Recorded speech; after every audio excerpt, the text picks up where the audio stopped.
Obviously reported back last night. Had 105 in here, strong and ready, eager bodies, coaches, and man, just a lot of excitement.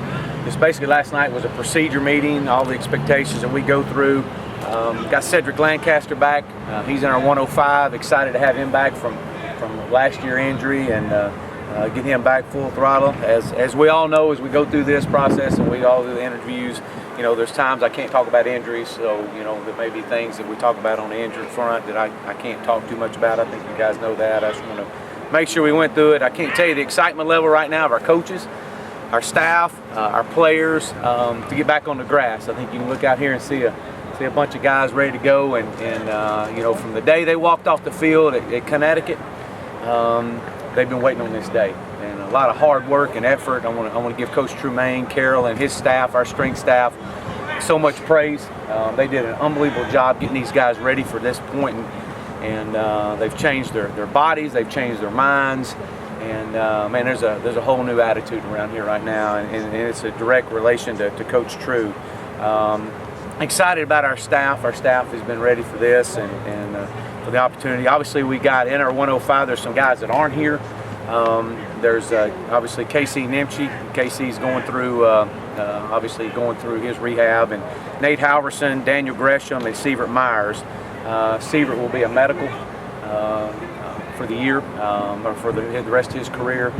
The other guys are working through rehabs and getting final paperwork in and get those guys back in our 105 count, or get them. We'll have about 8 to 10 additions coming back for once school starts.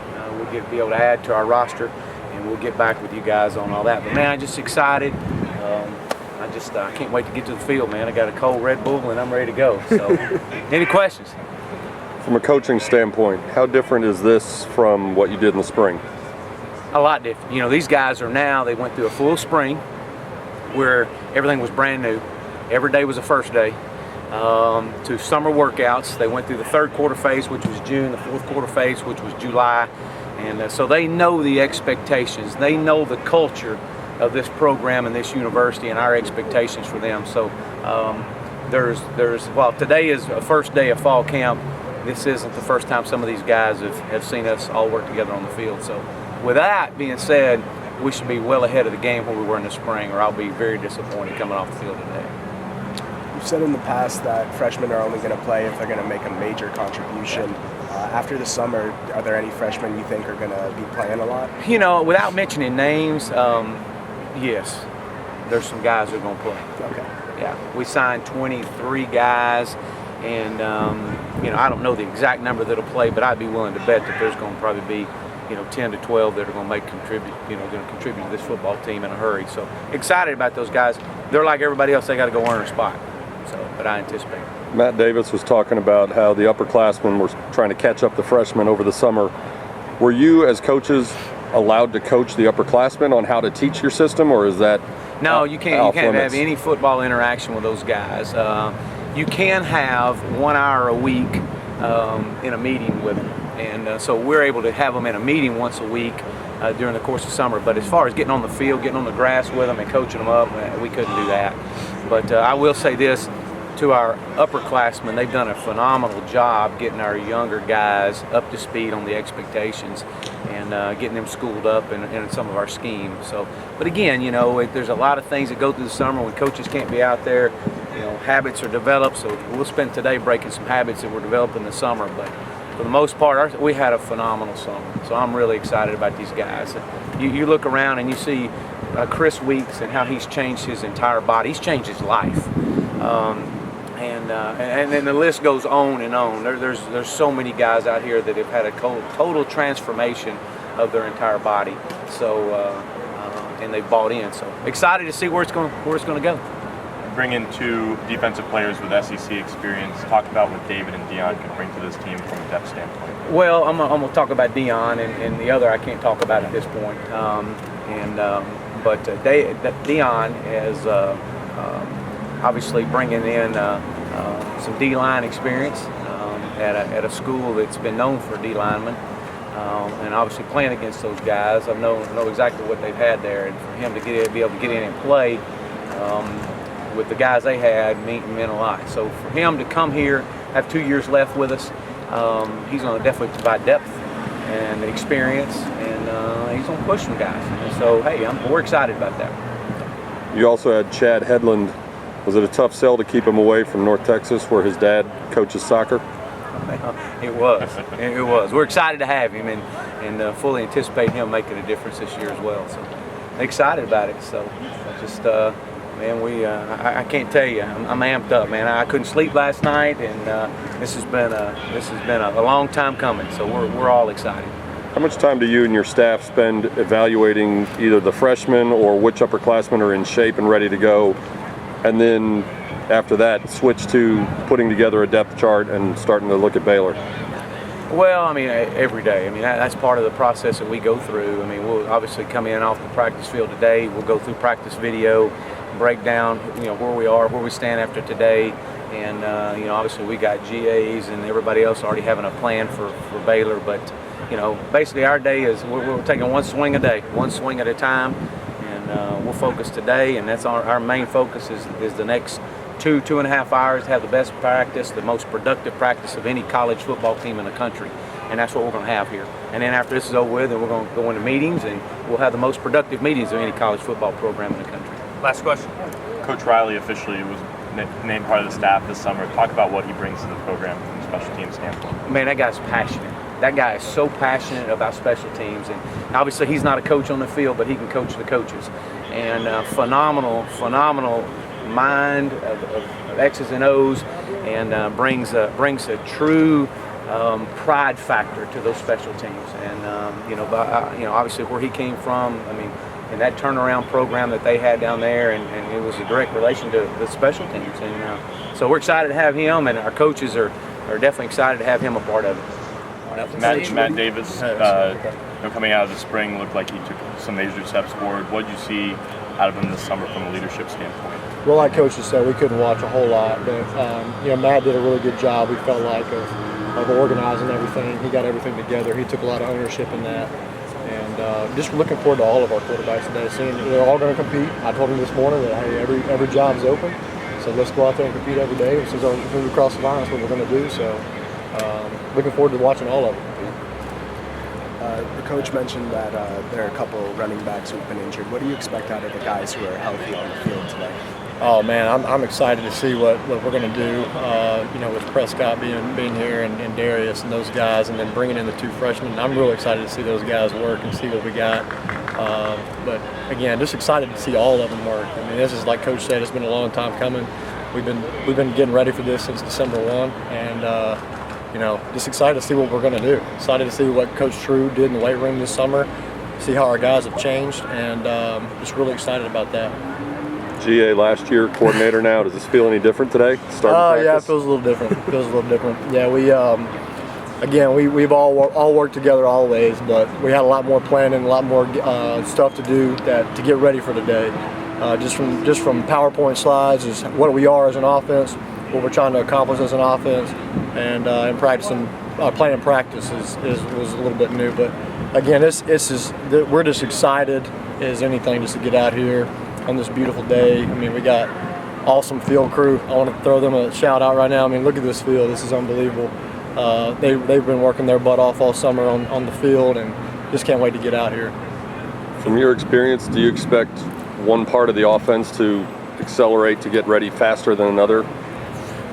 Well, we had our offensive line showed a lot of improvement in the spring, so I'm looking forward to seeing how they've worked this summer. But in terms of just a particular position, no, not really. Not any particular position, but just how we're all going to gel as an offense. Usually, in fall camp, defense usually wins, to start it off. But because we're not in pads, it's kind of tough for our guys to block guys. So we'll see how today goes. Looking forward to it. Looking forward to getting into the pads in a couple of days too, and then seeing what we can do and being a physical downhill running team like me and you talked about before. What's kind of the approach to finding the right five for the offensive line? Well, right now, early in camp, you try to mix and match, see who's playing well, try to plug guys in different places. And as soon as we can get a five to where they can develop some continuity, that's what you really want. Right now, we're gonna try a couple different guys at some positions. We got a couple guys back that didn't go through spring or they got injured early in spring. So excited to have them back and see how they're going to work with the other guys. And then just really whoever's playing the best, we're going to try to plug them all in and get them all going so that we can develop some continuity before Baylor. Coach, what do you want to see out of the defense during camp?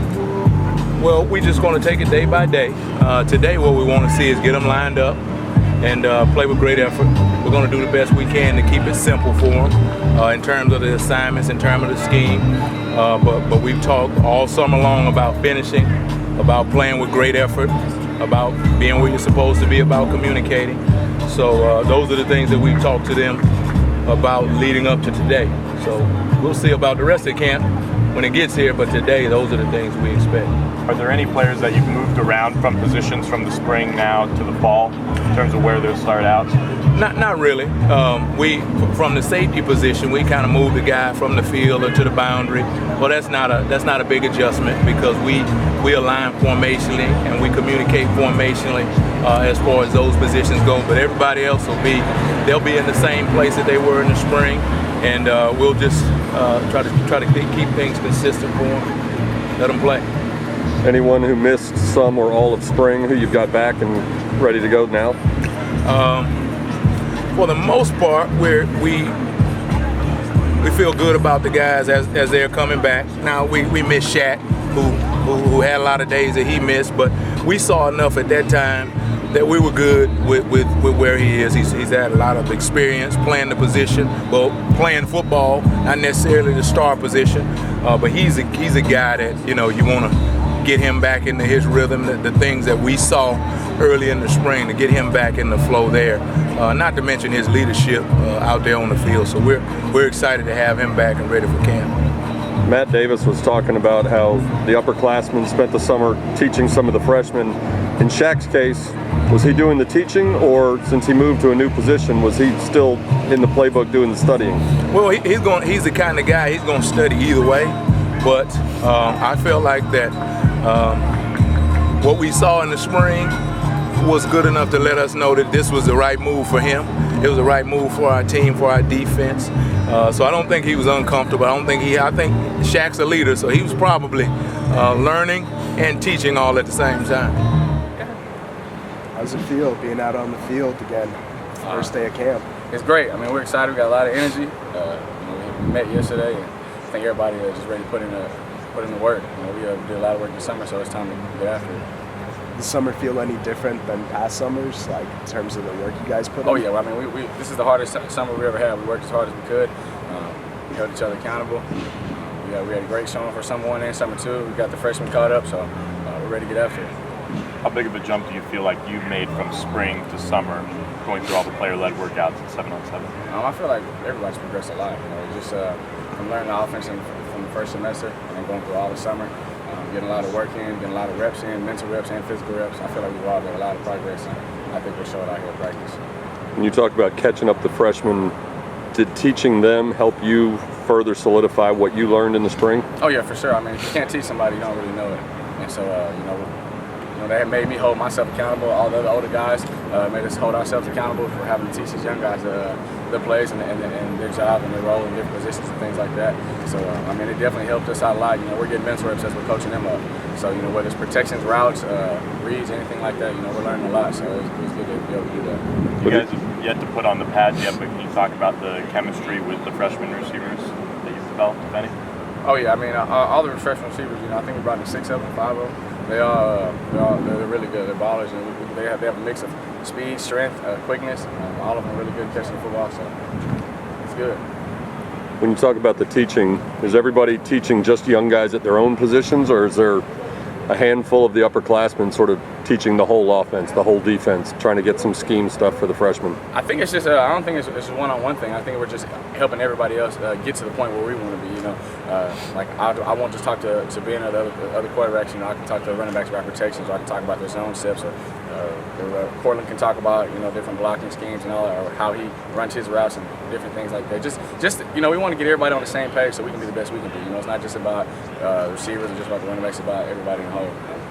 A lot's been made about Trumaine Carroll and his staff in the weight room. Who looks most different to you since last spring? We have Cortland is just, I don't know if y'all see Cortland with his shirt off, but Cortland looks like a mannequin. He's just like, he's huge. Chris Weeks is somebody who made a huge body transformation. He looks really good. I think that everybody's really putting in the work, and it's showing. You're not putting yourself on that list? I don't know. I mean, I don't know if I've transformed the most, but I mean, those guys, they've done a heck of a job.